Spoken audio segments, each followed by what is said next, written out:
Que l'on soit célibataire par conviction, par circonstance ou par choix assumé, on s'est tous posé la question d'où vient ce terme qui nous colle souvent à la peau comme une injure et qui semble nous définir par notre absence de relation amoureuse, comme si être seul était un état anormal. Mais est-ce vraiment le cas ? Plongeons alors ensemble dans les méandres de l'étymologie et découvrons l'histoire fascinante de ce mot qui nous intrigue tant. Et attention, le célibat n'a jamais eu pour vocation de nous cantonner à la solitude. Prêt à remonter le temps et à décrypter les mystères du célibat ?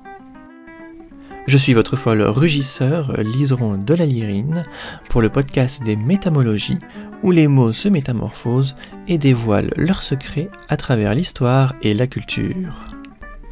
L'incroyable histoire d'un mot qui a failli signifier borgne. Emprunté au latin celibatus pour désigner la continence sexuelle, il serait attesté depuis Sénèque et serait alors dérivé de calebs pour définir le célibataire, comme l'utilisera Plaute, puis plus tard au XVIe siècle tel qu'on le connaît pour désigner alors et surtout le célibat des prêtres. Ce terme serait alors composé de que signifiant un, qui répondrait au sanskrit eka. Voyez-le ainsi comme dans le nom cochlès qui signifie borgne et qui n'a qu'un œil.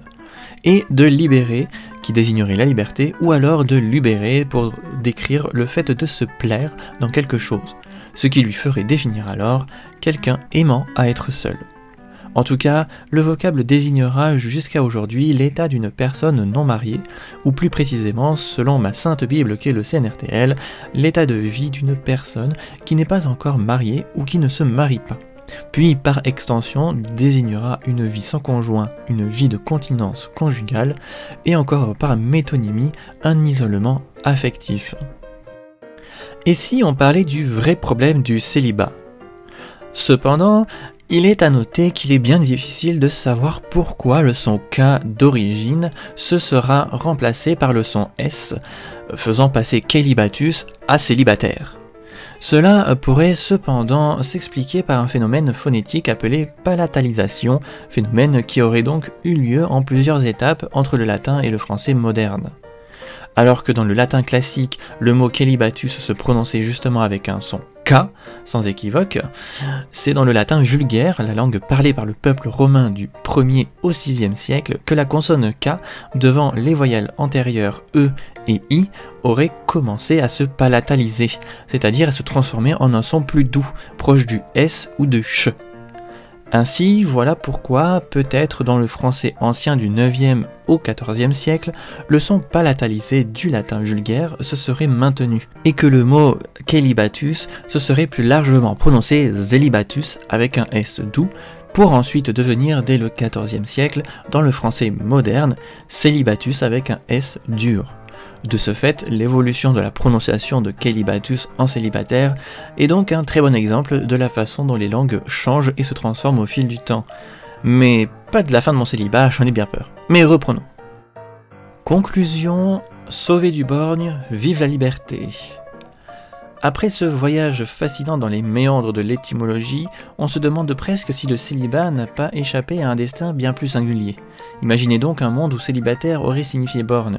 Je ne donne pas cher des soirées de pitié avec les regards, les questions indiscrètes. Mazette, quelle horreur! Fort heureusement, l'histoire en a dessiné tout autrement, et nous a laissé ce mot, certes un peu énigmatique, mais finalement bien plus positif.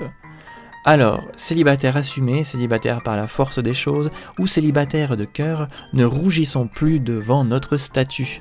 Portons fièrement ce mot à l'étymologie surprenante, car il est le symbole de notre liberté, de notre indépendance et de notre choix de vivre une vie à notre façon.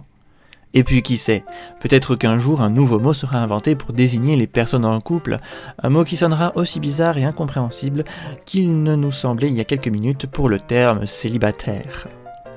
Voilà, cette métamologie est déjà terminée, j'espère qu'elle vous aura plu et vous en aura appris plus. N'hésitez pas à aimer, commenter, partager et à vous abonner si ce n'est pas déjà fait. Sur ce, et en attendant, savourez votre liberté et continuez à écrire votre propre histoire, célibataire ou non.